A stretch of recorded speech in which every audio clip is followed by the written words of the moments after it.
YouTube channel पे। तो आज है 5 अक्टूबर और 5 अक्टूबर से करंट अफेयर्स के जितने भी इम्पोर्टेंट क्वेश्चन बन सकते हैं वो हम एक क्वेश्चन को इस वीडियो में डिस्कस करेंगे, हर एक क्वेश्चन को।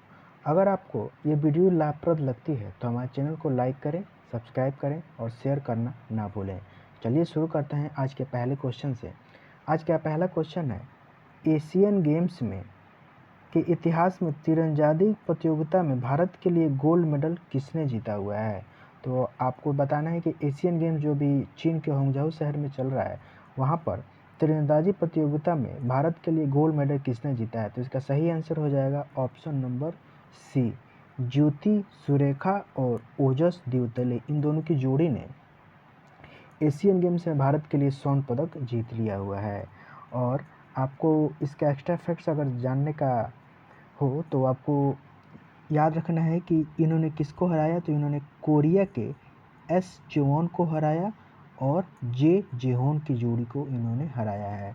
आपको ये भी याद रखना है कि ज्योति ने आर्चरी वर्ल्ड कप जो फ्रांस में 2023 में हुआ था उसमें भी इन्होंने स्वर्ण पदक जीता हुआ था। तो आपको इतने सारे फैक्ट्स को याद रखते हुए आगे बढ़ना है और हम आगे बढ़ते हैं आज के दूसरे क्वेश्चन पे। दूसरा क्वेश्चन हमारे सामने है,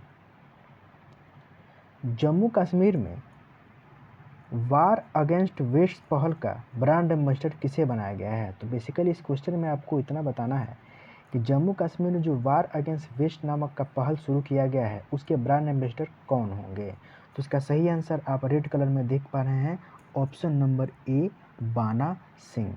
इस कार्यक्रम का उद्देश्य जम्मू कश्मीर में वेस्ट मैनेजमेंट को प्रभावी बनाना है। और आपको ये भी याद रखना है कि जो बाना सिंह जी हैं वो पूर्व में परमवीर चक्र विजेता भी रह चुके हैं। तो आपको ये सारे फैक्ट्स को भी याद रखना है। आगे बढ़ते हैं आज के तीसरे क्वेश्चन पे। तीसरा क्वेश्चन ये रहा, किस भारतीय एयरपोर्ट को कार्बन उत्सर्जन कम करने के लिए एशियाई द्वारा सर्वश्रेष्ठ एयरपोर्ट चुना गया है। तो जैसा कि आपको पता है कि एशियाई यानी एयरपोर्ट काउंसिल ऑफ इंटरनेशनल द्वारा बहुत सारे अवार्ड दिए जाते हैं, जिसमें एक अवार्ड है कार्बन के उत्सर्जन को कम करने वाला, जिसमें भारत के एक एयरपोर्ट को चुना गया है जिसका नाम है ऑप्शन नंबर बी में देख सकते हैं आप, राजीव गांधी एयरपोर्ट हैदराबाद। हैदराबाद को चुना गया है और हैदराबाद भारत में सबसे अच्छा एयरपोर्ट के रूप में चुना गया है जिसने कार्बन उत्सर्जन को कम करने में प्रयास किया हुआ है। इसके बारे में एक्स्ट्रा फैक्ट्स देखें तो कभी कभी आपको एग्जाम में एसीआई का फुल फॉर्म पूछ लेता है, तो आपको याद रखना है एयरपोर्ट काउंसिल ऑफ इंटरनेशनल, ये आपको याद रखना है। और इसका सही answer option B, Rajiv Gandhi airport हो जाएगा। आगे बढ़ते हैं आज के चौथे क्वेश्चन पे। चौथा क्वेश्चन आज का मोस्ट इम्पोर्टेंट क्वेश्चन है और आपको बताना है कि रसायन के क्षेत्र में 2023 का नोबेल अवार्ड किसे मिला है। तो आपको बताना है कि रसायन शास्त्र के क्षेत्र में 2023 का नोबेल अवार्ड किसे मिला है। तो इसका सही आंसर हो जाएगा ऑप्शन डी, ऑल मोइंगी जी बेवेंडी, लुइस ई ब्रस और एलेक्सी ई मैक्यू को ये अवार्ड दिया गया है। और इसके बारे में कुछ एक्स्ट्रा फैक्ट्स के बारे में देखा जाए तो ये अवार्ड दिया जाता है royal Swedish academy of sciences जो कि स्टॉकहोम शहर में है। और इनको किस क्षेत्र में ये दिया गया है तो आप रेड कलर में देख पा रहे होंगे, क्वांटम डॉट्स जिनका उपयोग रेड लाइट के और जिनका उपयोग एलईडी लाइट और टेलीविज़न में किया जाता है, उनके खोज और संश्लेषण हेतु इनको यह अवार्ड दिया गया है। तो आपको याद रखना है इन तीनों का नाम, मोंगी ई बेवेंडी, लुइस ई ब्रूस और एलेक्सी ई मैक्यो। ठीक है, आगे बढ़ते हैं आज के चौथे क्वेश्चन पे, पाँचवें क्वेश्चन पे। आज का पाँचवा भी बहुत ही इंपॉर्टेंट क्वेश्चन है।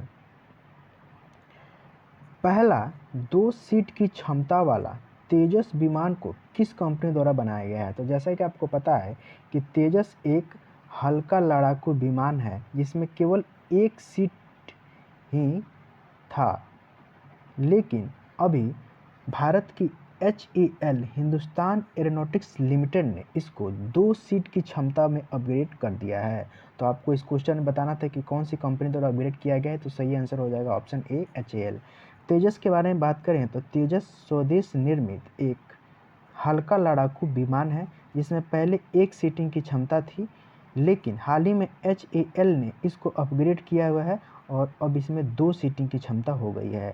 HAL का फुल फॉर्म आपसे पूछे तो इसका हो जाएगा हिंदुस्तान एरोनॉटिक्स लिमिटेड, और इसका हेडक्वार्टर बेंगलुरु में स्थित है। तो आपको इसी सारे फैक्ट्स को भी याद रखना है। आगे बढ़ते हैं आज के छठे क्वेश्चन पे। छठा क्वेश्चन है, स्ट्रीट चाइल्ड विश्व कप का आयोजन 2023 में कहाँ किया जाएगा? तो स्ट्रीट चाइल्ड बेसिकली एक क्रिकेट टूर्नामेंट होता है और इस साल इसका आयोजक देश भारत है। तो इस चीज़ को आपको याद रखना है। भारत में इस साल ODI वर्ल्ड कप का भी आयोजन किया जा रहा है, तो आपको ये भी याद रखना है। आगे बढ़ते हैं आज के सातवें क्वेश्चन पे।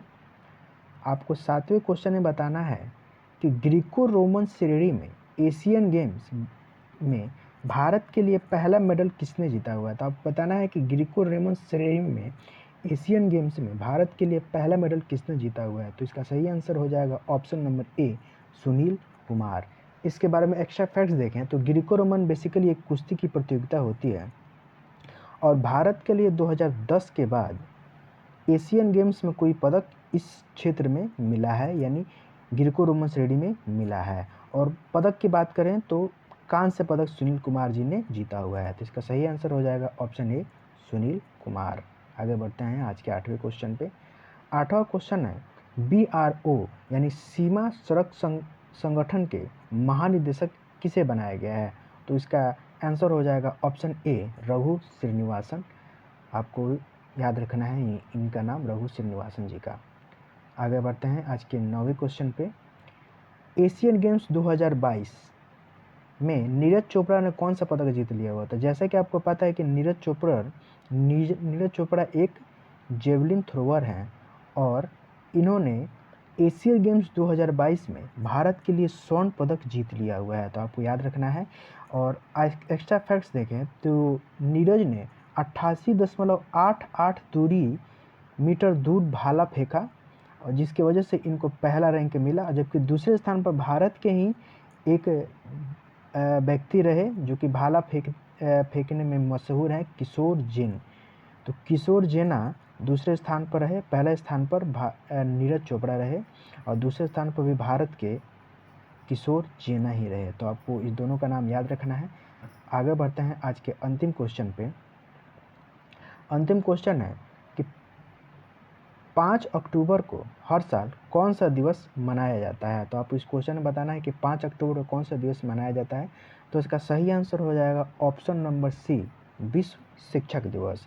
इसके बारे में कुछ एक्स्ट्रा फैक्ट्स देख लें तो 5 अक्टूबर 1994 को यूनेस्को ILO की रिकमेंडेशन को मान्यता दी हुई थी और तभी से विश्व शिक्षक दिवस मनाया जाता है। इसका थीम इस साल का आपसे पूछे तो आपको याद रखना है, जो आपको रेड कलर में दिख रहा है, the teachers we need for the education we want, the global imperative to reverse the teacher shortage. तो आपको इसका थीम भी याद रखना है। और फ्रेंड्स, ये रहे आज के 10 सबसे महत्वपूर्ण क्वेश्चन। अगर आपको इस सीरीज से थोड़ी सी भी लाभ मिले तो हमारे चैनल को लाइक करें, सब्सक्राइब